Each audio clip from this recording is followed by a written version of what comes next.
Good morning, नमस्कार। आप सभी का ग्रेविटी पॉइंट ऑफिशियल चैनल में हार्दिक स्वागत एवं अभिनंदन है। मैं सुरेश दरदूबे आज आप लोगों के समक्ष इस प्लेटफॉर्म के माध्यम से टीजीटी, पीजीटी, यूजीसी एवं असिस्टेंट प्रोफेसर 2024 को ध्यान में रख करके जो सीरीज हम प्रारंभ किए हैं, अर्थात जो स्पेस या हम कह सकते हैं एस्ट्रोनॉमी की सीरीज है, उसके अंतर्गत आज हम लोग तारे का जन्म तथा विकास से संबंधित विषय वस्तु की चर्चा करेंगे। चैनल को सब्सक्राइब, लाइक एवं शेयर करने के लिए आप सभी का धन्यवाद। यदि आपने अभी तक चैनल को सब्सक्राइब नहीं किया है तो चैनल को अवश्य सब्सक्राइब करें, लाइक करें एवं प्रमोट करें।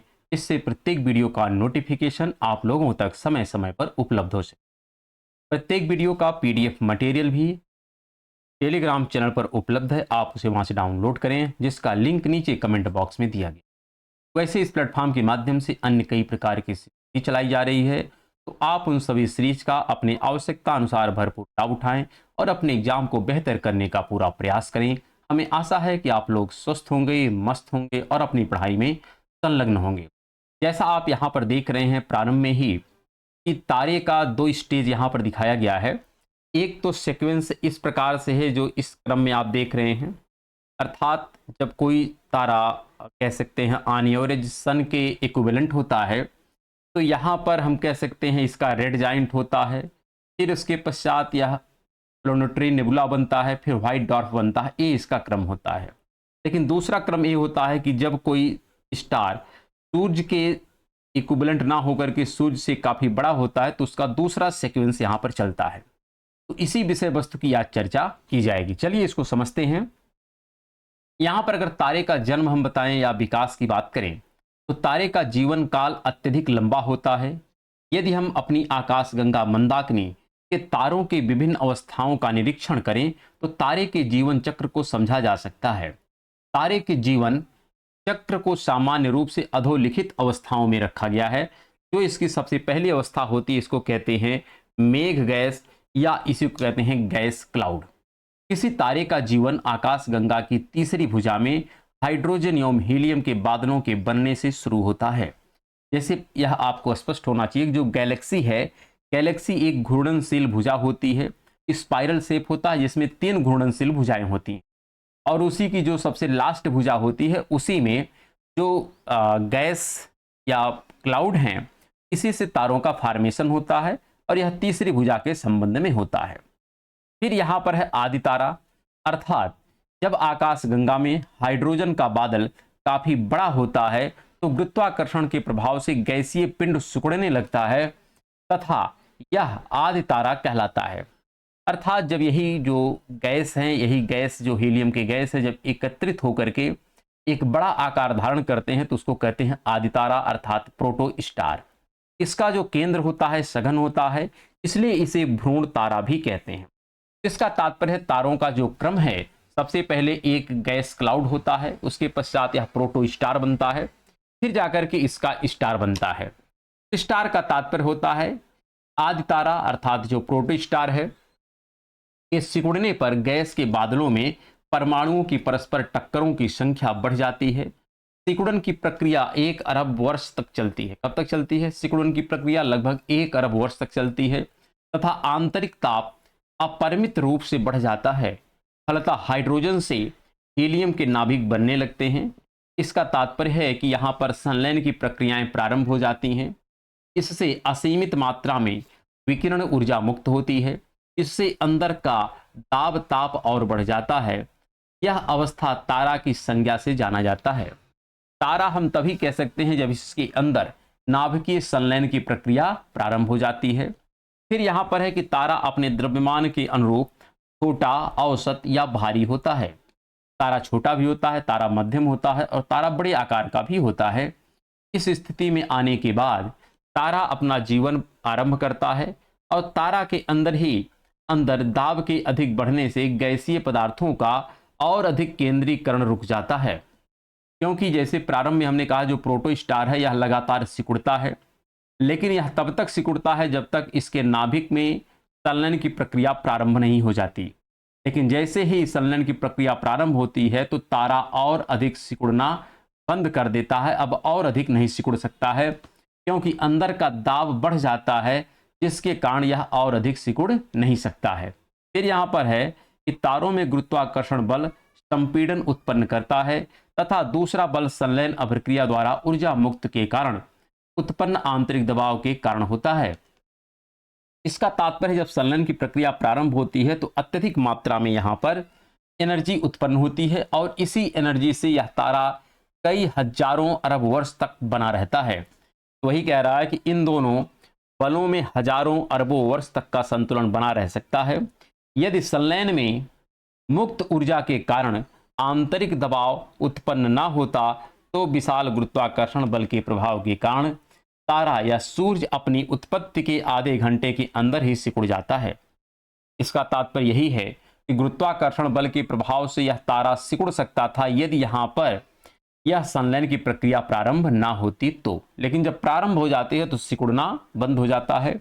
फिर यहाँ पर है कि सूर्य अपने विकास के उक्त संतुलित चरण में है और तारों के बारे में सबसे महत्वपूर्ण बात यह है कि उसका जीवन चक्र उनमें विद्यमान द्रव्य राशि अर्थात उनका जो द्रव्यमान है इससे निर्धारित होता है। इस अमाउंट में यहाँ पर हाइड्रोजन और हीलियम विद्यमान है। जिस अमाउंट में हीलियम और हाइड्रोजन विद्यमान होता है उसी के अनुसार तारा अपना जीवन व्यतीत करता है। तो यहाँ पर तो ये हो गया तारे का विकास, क्योंकि सबसे पहले जो तारे की अवस्था है यह मेघ गैस है। फिर सेकंड स्टेज होता है आदि तारा जिसको कहते हैं प्रोटो स्टार या एम्ब्रियो स्टार। फिर यहाँ पर तारा बनता है। अब तारा बन तो गया, तारे का अब अंत भी होगा। तो अंत में यहाँ पर हम कह सकते हैं तारे में कौन कौन से मटेरियल होते हैं। औसत कोई भी अगर तारा देखें तो वहाँ लगभग 70% हाइड्रोजन होता है, 28% तक हीलियम पाया जाता है। कार्बन, नाइट्रोजन तथा नियान का जो कंट्रीब्यूशन होता है 1.5% होता है और लौह वर्ग के जो तत्व होते हैं 0.5% तक पाए जाते हैं। ऑन एवरेज यही रेशियो होता है प्रत्येक तारे का। अब यहाँ पर बात करते हैं तारे का स्टेज क्या होगा। तो जब तारा का विकास हो जाता है तो यहाँ पर तारा का अंत 2 चरणों में होता है। 2 चरणों में नहीं बल्कि तारे का अंत 2 प्रकार से हो सकता है। पहला प्रकार तो यहाँ पर है रक्तदानव जिसको कहते हैं रेड जायंट। यह ऐसी कंडीशन में होता है कि जैसे तारे के केंद्र में नाभिकीय संलयन अभिक्रियाएं होती जाती हैं उसका हाइड्रोजन हीलियम में परिवर्तित होता है। स्वाभाविक सी बात है, संलयन की प्रक्रिया से जो हाइड्रोजन या हीलियम में कन्वर्ट होता है और ऐसी प्रक्रिया जब एक लंबे समय तक चलती है तो उसका जो केंद्र है, जो क्रोड है, इसमें हीलियम की प्रधानता हो जाती है। स्वाभाविक सी बात है, सभी हाइड्रोजन किस में कन्वर्ट हो जाएगा, हीलियम में कन्वर्ट हो जाएगा तथा नाभिकीय संलयन अभिक्रियाएं रुक जाएंगी और इससे क्रोड में दबाव कम हो जाता है, क्योंकि जब संलयन की प्रक्रिया बंद हो जाएगी तो स्वाभाविक सी बात है अंदर का जो प्रेशर है यह कम हो जाएगा तथा तारा पुनः सिकुड़ने लगता है। तारा क्या होगा, पुनः सिकुड़ने लगेगा। परंतु तारे के बाह्य कवच की हाइड्रोजन हीलियम में संलयित होने लगती है। ध्यान रखिएगा, हमने पहले ही कहा है कि हाइड्रोजन आपके स्टार में विद्यमान है, लेकिन यहाँ पर कोई स्टार होता है, स्टार में भी कई कह सकते हैं पार्ट है। तो केंद्र का हाइड्रोजन जब समाप्त हो जाता है तो अंदर तो संकुचन हो जाता है, लेकिन बाहर का अभी हाइड्रोजन लगातार क्या कर रहा है, संलयन की प्रक्रिया संपादित कर रहा है। तो इसीलिए कह रहा है कि इस अवस्था में तारे को लाल दानव तारा कहते हैं, क्योंकि इसका रंग बदल कर लाल हो जाता है। रीजन क्या है कि केंद्र का संलयन अब समाप्त हो चुका है, अब उसके बाहरी या मध्य भाग का संलयन स्टार्ट हो गया है, इसलिए यहां पर इसका कलर रेड हो जाता है। तो लाल दानव चरण में पहुंचने पर तारे का भविष्य इसके प्रारंभिक द्रव्यमान पर निर्भर करता है।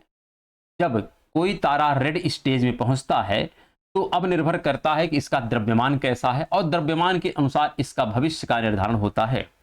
यहाँ पर एक आपके सामने आंकड़ा है और यह आंकड़ा किसके अनुसार है, तो नोबेल पुरस्कार विजेता हैं भारतीय मूल के, जिनका नाम है एस चंद्रशेखर।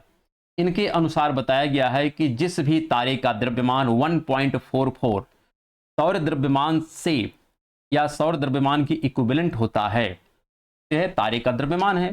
तो जिस तारे का द्रव्यमान सूर्य के द्रव्यमान के लगभग 1.44 तक है, ऐसे तारे का जो अंत होता है यह श्वेत बामन के रूप में होता है। किस रूप में होता है, श्वेत बामन के रूप में होता है। लेकिन ऐसा तारा जिसका द्रव्यमान 1.44 से अधिक होता है, यह 1.44 ही कहलाता है चंद्रशेखर सीमा। यही कह रहा है, इसे चंद्रशेखर सीमा भी कहते हैं। अर्थात यदि तारे का द्रव्यमान सूर्य के द्रव्यमान से कम अथवा बराबर या चंद्रशेखर सीमा तक है तो लाल जो दानव है, लाल दानव अंत में किस में कन्वर्ट हो जाता है? श्वेत वामन। और श्वेत वामन किस में कन्वर्ट होता है? ब्लैक ड्वार्फ में परिवर्तित हो जाता है। यह उसका भविष्य होता है, तो यह हमको ध्यान रखना है। लेकिन ऐसा तारा जिसका द्रव्यमान सूर्य के द्रव्यमान से काफी अधिक होता है, उसका अंत जो होता है यह ब्लैक होल में तब्दील होता है, जिसको हम कहते हैं न्यूट्रॉन तारा और ब्लैक होल। तो जो ऑन एवरेज सन के इक्विवेलेंट होते हैं यह कन्वर्ट होते हैं श्वेत वामन में और अंत में ब्लैक ड्वार्फ में। लेकिन ऐसा स्टार जिसका द्रव्यमान सूर्य के द्रव्यमान की तुलना में काफी अधिक होता है, ये अंतोत्गत्वा न्यूट्रॉन स्टार और ब्लैक होल में कन्वर्ट हो जाते हैं। तो यही अब मान के चलते हैं कि दो तारा हो गया, एक जो ऑन एवरेज सन के इक्विवेलेंट है और एक ऑन एवरेज जो बड़ा है। पहले ऑन एवरेज की बात कर लें जो सन के इक्विवेलेंट है। तो जो सन के इक्विवेलेंट है इसका जो दूसरा स्टेज होता है, पहला स्टेज तो सबका कॉमन है, पहला स्टेज चाहे बड़ा तारा हो चाहे छोटा तारा हो वह रेड जाइंट ही कहलाता है। लेकिन जो सेकंड स्टेज है यहां पर परिवर्तन हो जाएगा। सेकंड स्टेज जो होता है छोटे तारों का, यह श्वेत वामन में कन्वर्ट होता है। यह कब होता है? कि जब लाल दानव अर्थात जो रेड जाइंट है का द्रव्यमान हमारे सूर्य के द्रव्यमान के बराबर अथवा कम होता है तो उसका वाह्य कवच प्रसारित होकर अंततः लुप्त हो जाता है और बचा हुआ जो क्रोड है यह धीरे धीरे संकुचित होकर अत्यधिक घनत्व के द्रव्य के गोले के रूप में बचा रहता है और इसके परिणाम स्वरूप अंतरंग का तापमान अत्यधिक बढ़ जाता है, जिससे हीलियम के नाभिक पुनः संलयित होकर के कार्बन जैसे भारी तत्वों का निर्माण करने लगते हैं और हीलियम के संलयन के परिणाम स्वरूप ही मुक्त यहां पर कम ऊर्जा के कारण यह क्रोड किसी श्वेत वामन व्हाइट ड्वार्फ के समान दीप्तिमान हो जाता है। ध्यान रखिएगा प्रारंभ में तारे में क्या होता था? हाइड्रोजन का संलयन होता था जहां पर अपार मात्रा में एनर्जी जनरेट होती, लेकिन जब रेड जाइंट हुआ तो वह हीलियम समाप्त हो गया है, हाइड्रोजन समाप्त हो गया और सब हीलियम में कन्वर्ट हो गया। लेकिन यहां पर दूसरा स्टेज ऐसा है कि यहां पर हम कह सकते हैं जब लाल दानव का द्रव्यमान सन के इक्विवेलेंट होता है तो इसका कवच जो है बाहरी वाला यह प्रसारित होकर के लुप्त हो जाता है और जो बचा हुआ भाग होता है यही कहलाता है आपका श्वेत वामन और यहां पर हीलियम का संलयन प्रारंभ होता है। इसका प्रारंभ होता है, हीलियम का संलयन प्रारंभ होता है और यहां से एनर्जी जनरेट होती है और यह तब तक दीप्त रहेगा जब तक इसकी समस्त हीलियम उच्च द्रव्यमान के नाभिक में परिवर्तित नहीं हो जाती है। साथ में ध्यातव्य है कि सूर्य के बराबर द्रव्यमान होने वाले श्वेत वामन का व्यास सूर्य के व्यास का 1% होगा, अर्थात काफी कम हो जाता है। आप समझ रहे हैं, 1% केवल इसका बचता है व्यास या डायमीटर। साथ में अर्थात हम कह सकते हैं कि लगभग पृथ्वी के आकार के बराबर ही रह जाएगा। श्वेत वामन की संरचना का पता सर्वप्रथम किसने लगाया है? तो आर.एच. फाउबर द्वारा लगाया गया है। अब यही श्वेत वामन हम कह सकते हैं स्टार था। स्टार का सेकंड स्टेज जो होता है रेड जाइंट होता है। रेड जाइंट के पश्चात दो प्रकार के सीक्वेंस हो सकते हैं, जो छोटे हैं एक कन्वर्ट होते हैं व्हाइट ड्वार्फ में और व्हाइट ड्वार्फ जो है यह कन्वर्ट होता है ब्लैक ड्वार्फ में। तो यहां पर कह सकते हैं जो काला वामन है यह श्वेत वामन तारा का एक क्या है? जीवाश्म तारा है, फॉसिल स्टार होता है। जब श्वेत वामन के क्रोड का हीलियम धीरे धीरे समाप्त हो जाता है तो वह ऊर्जा एवं प्रकाश का उत्सर्जन नहीं करता है और शीतल होकर सघन काला बौना तारा बन जाता है, अर्थात श्वेत वामन धीरे धीरे काला वामन बनकर लुप्त हो जाता है, विलुप्त हो जाएगा। जब ब्लैक हो जाएगा, जब एनर्जी समाप्त हो जाएगी तो दृश्यमान नहीं रहेगा। ज्ञातव्य है कि काला बौना जो है यह कृष्ण बीबर या काले छिद्र जिसको कहते हैं ब्लैक होल से भिन्न होता है। ब्लैक होल एक अलग संकल्पना है और यह जो काला वामन है या जो ब्लैक ड्वार्फ है यह एक अलग संकल्पना है। वह तारे जिनका द्रव्यमान सूर्य के द्रव्यमान अर्थात चंद्रशेखर सीमा से कई गुना अधिक होता है उनका अंततः अधिक प्रलयकारी होता है। ऐसे तारे द्रव्यमान की अधिकता के अनुरूप सुपरनोवा या न्यूट्रॉन तारा या कृष्ण बीबर की अवस्था से गुजरते हैं। किसी बृहद तारे में उक्त अवस्थाएं क्रमिक रूप में पाई जाती। तो छोटे तारे का क्या था, छोटा तारा रेड जाइंट, रेड जाइंट के पश्चात व्हाइट ड्वार्फ, फिर ब्लैक ड्वार्फ में कन्वर्ट होता है। लेकिन ऐसा तारा जिनका द्रव्यमान चंद्रशेखर सीमा से अधिक हो, अर्थात सूर्य के द्रव्यमान की तुलना में काफी बड़ा हो, तो इसका जो स्टेज होता है यहां पर होता है सुपरनोवा, अर्थात उसका विस्फोट होता है, फिर न्यूट्रॉन तारा बनता है और ब्लैक होल की घटना घटित होती है। इसके क्रम को भी देख लेते हैं। यहां पर जो बड़े तारे होते हैं इसमें रेड जाइंट के पश्चात की घटना है सुपरनोवा। तो कह रहा है कि ऐसे तारे जो सूर्य से कई गुना द्रव्यमान में भारी और रक्तदानव रेड जाइंट अवस्था को प्राप्त होते हैं, उनका क्रोड अत्यधिक गुरुत्व के कारण सिकुड़ता जाता है और तापमान में अतिशय वृद्धि से क्रोड का हीलियम कार्बन में परिवर्तित हो जाता है और यह कार्बन क्रमशः भारी पदार्थों जैसे लोहा में परिवर्तित होता रहता है और अंत में तारे का केंद्र लोहे से युक्त हो जाता है, जिसके फलस्वरूप केंद्र में नाभिकीय संलयन की प्रक्रिया रुक जाती है और इसके परिणाम स्वरूप तारे के मध्यवर्ती परत गुरुत्वाकर्षण के कारण तारे के केंद्र पर ध्वस्त हो जाती है और इससे निकली ऊर्जा तारे की ऊपरी परत को उड़ा देती है और यह ब्रह्मांड का भयानक विस्फोट माना जाता है। क्या होता है? भयानक विस्फोट माना जाता है। तो कह रहा है कि यहाँ पर जो 3 प्रकार के तारे में पार्ट होते हैं, एक होता है इसका कोर, एक होता है रेडिएटिव और एक होता है कन्वेक्टिव जोन। तो यहाँ पर जो कोर वाला पार्ट है, जब कोर का हीलियम समाप्त हो जाता है और यह अंतोत्गत्वा हीलियम और हीलियम अंत में कार्बन और कार्बन अंत में लोहे में जब परिवर्तित हो जाता है, तो जो मध्य वाली परत है या बीच वाली परत पर क्या होती है, टूट जाती है या उसी पे गिर जाती है और जो बाहरी परत है ये क्या होता है, यहाँ कह सकते हैं, यही कारण है गुरुत्वाकर्षण के कारण तारे के केंद्र पर ध्वस्त हो जाती है और इससे निकली ऊर्जा तारे की ऊपरी परत को उड़ा देती है। तो जब यह इस पर कोलैप्स करती है चारों तरफ से, तो यहां से इतनी एनर्जी जनरेट होती है कि जो ये आउटर पार्ट है ये पूरा फट जाता है। क्या होता है? फट जाता है। इसी को कहते हैं सुपरनोवा एक्सप्लोजन। और थोड़े समय के लिए एक सुपरनोवा जो तारा होता है इतना चमकीला होता है जितनी संपूर्ण आकाशगंगा, अर्थात 100 बिलियन आकाश गंगा से जितनी चमक उत्पन्न होती है उतनी चमक एक सुपरनोवा विस्फोट से उत्पन्न होती है। तो सुपरनोवा विस्फोट के पश्चात अगर आप देखें तो यहाँ पर प्रघात तरंगें उत्पन्न होती हैं तथा गैसों के मेघ निकलते हैं और इस गैसीय बादल से ही तारों की एक नई पीढ़ी का सृजन भी होता है। तो यह दूसरा स्टेज, मतलब कह सकते हैं दूसरा सीक्वेंस है। एक रेड जाइंट के पश्चात सुपरनोवा और सुपरनोवा के पश्चात न्यूट्रॉन और न्यूट्रॉन के पश्चात ब्लैक होल। तो यहां पर सुपरनोवा हो गया। अब सुपरनोवा के पश्चात जो होता है इसको कहते हैं हम लोग न्यूट्रॉन स्टार। तो न्यूट्रॉन स्टार के विषय में अगर देखा जाए तो जब कोई विशाल तारा अपनी अंतिम अवस्था में पहुंच जाता है तो उसमें सुपरनोवा विस्फोट होता है। क्या होता है?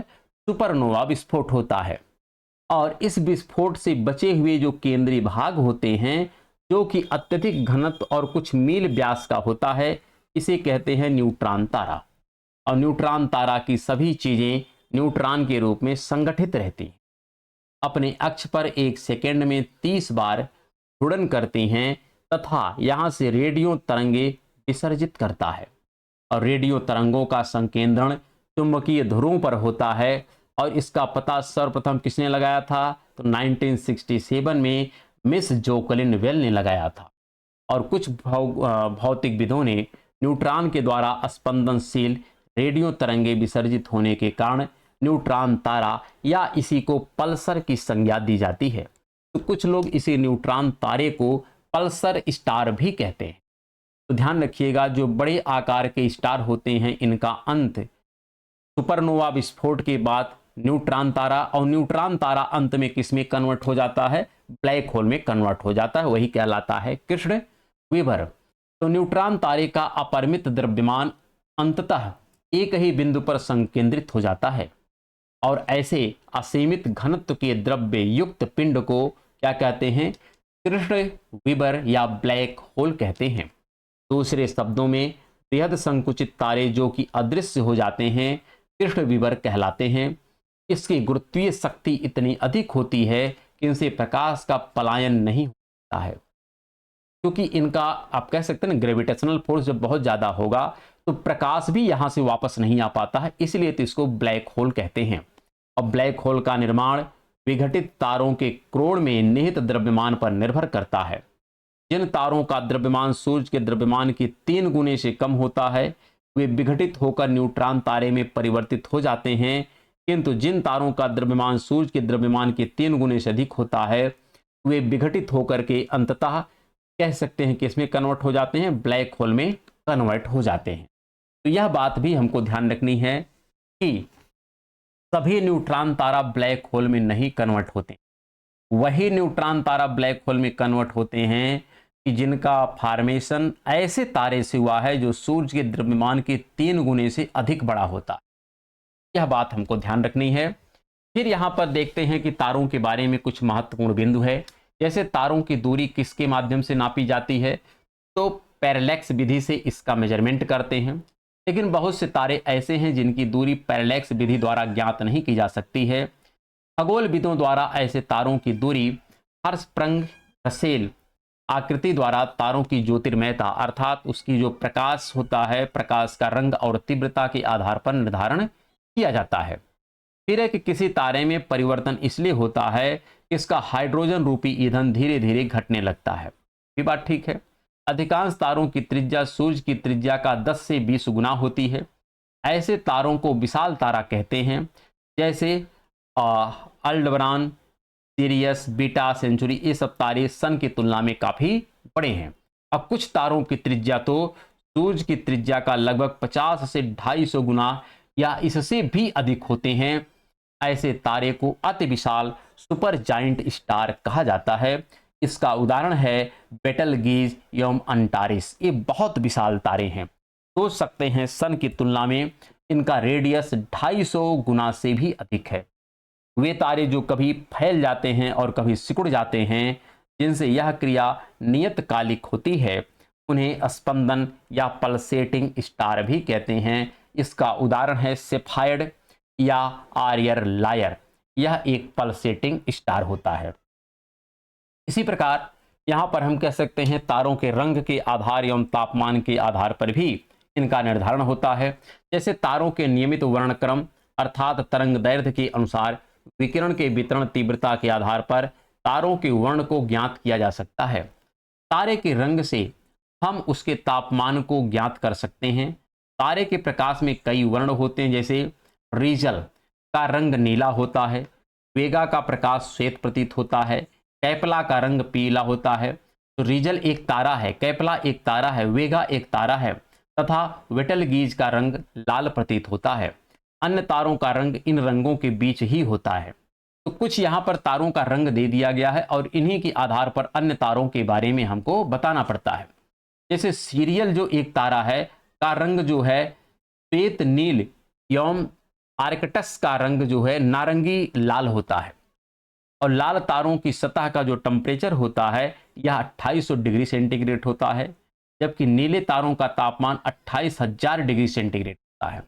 जैसे रीजल तथा अन्य तारों का तापमान 2800 से 28,000 के बीच होता है और सूर्य की सतह का तापमान 5500 से लेकर के 6000 डिग्री सेंटीग्रेड तक होता है और उसका रंग पीलापन लिए हुए होता है। ना तो पूरी तरीके से कह सकते हैं सफ़ेद है और ना तो पूरी तरीके से यह नीला है और ना लाल है, बल्कि यह पीलापन लिए हुए है और इसकी सतह का तापमान आप जान सकते हैं 5500 से 6000 डिग्री सेंटीग्रेड होता है। साथ में यह भी ध्यान रखना है कि पृथ्वी और सूर्य के बीच की जो औसत दूरी होती है इसको कहते हैं खगोलीय एकक कहते हैं, खगोलीय इकाई कहते हैं, एस्ट्रोनॉमिकल यूनिट है और यह बराबर होता है 1.496 इंटू 10⁻11 मीटर होती है। एक यूनिट जो होती है एस्ट्रोनॉमिकल यूनिट ये होती है 1.496 इंटू 10⁻11 मीटर। अब यहाँ पर थोड़ा सा हम बात कर लेते हैं स्टेला स्टार्स के बारे में। सुदूरवर्ती गहन अंतरिक्ष में खगोलीय धूल कणों के घने बादल से ढके होने के कारण पार्थिव प्रकाशीय जो दूरबीनों हैं से अनगिनत आकाशीय पिंडों को देख पाना संभव नहीं हो पाता। स्वाभाविक सी बात है, स्पेस में बहुत से डस्ट पार्टिकल हैं और उस डस्ट पार्टिकल से अगर हम किसी भी दूरबीन के माध्यम से उन आकाशीय पिंडों को देखना चाहें तो देख नहीं पाते हैं। लेकिन यहाँ पर बात हो रही है स्पिट्जर अंतरिक्ष टेलीस्कोप से, क्योंकि यह टेलीस्कोप स्पेस में लगाया गया है और इस स्पेस टेलीस्कोप से निकलता है इंफ्रारेड युक्त यहाँ पर टेलीस्कोप है। और यह जो टेलीस्कोप है घने बादलों के बीच भी सरलता से देख लेता। और इस शक्तिशाली टेलीस्कोप ने पृथ्वी से 5400 प्रकाश वर्ष दूर अर्थात 5400 प्रकाश वर्ष दूर अंतरिक्ष में खगोलीय धूल कणों के घने काले बादलों के बीच उत्पत्ति की अवस्था में विद्यमान लाखों तारों का पता लगाया है। और इन तारों को क्या कहता है? स्टेला स्टार्स कहा जाता है। स्टेला स्टार्स का बेसिक तात्पर्य है जो घने बादलों से या घने बादलों के मध्य छुपे हुए तारे हैं, उन्हें हम कहते हैं स्टेला स्टार्स कहते हैं। और अंततः अंतरिक्ष के रहस्यों को खोजने में जुटी स्पिट्जर अंतरिक्ष टेलीस्कोप ने ट्रिफिड नेबुला नामक निहारिका में घने चमकीले बादलों के बीच लाखों स्टेला स्टार्स का पता लगाया है। तो यहाँ पर बस सिंपल सी बात है कि जो घने बादलों के मध्य छुपे हुए तारे होते हैं इनको हम स्टेला स्टार्स कहते हैं। और यहाँ पर यह भी ध्यान रखना है कि इन स्टेला तारों की उत्पत्ति और विकास की प्रक्रिया अति तीव्र है। पृथ्वी से इनकी दूरी लगभग 6 खरब किलोमीटर है। तो यह आज की चर्चा थी जिसमें हम लोग संपूर्ण तारों के विषय में जानकारी स्पष्ट किए हैं। लेकिन जो हमारा कल का टॉपिक होगा वहां हम विशेष तौर पर अपने सोलर सिस्टम की बात करेंगे। तब तक के लिए नमस्कार, धन्यवाद।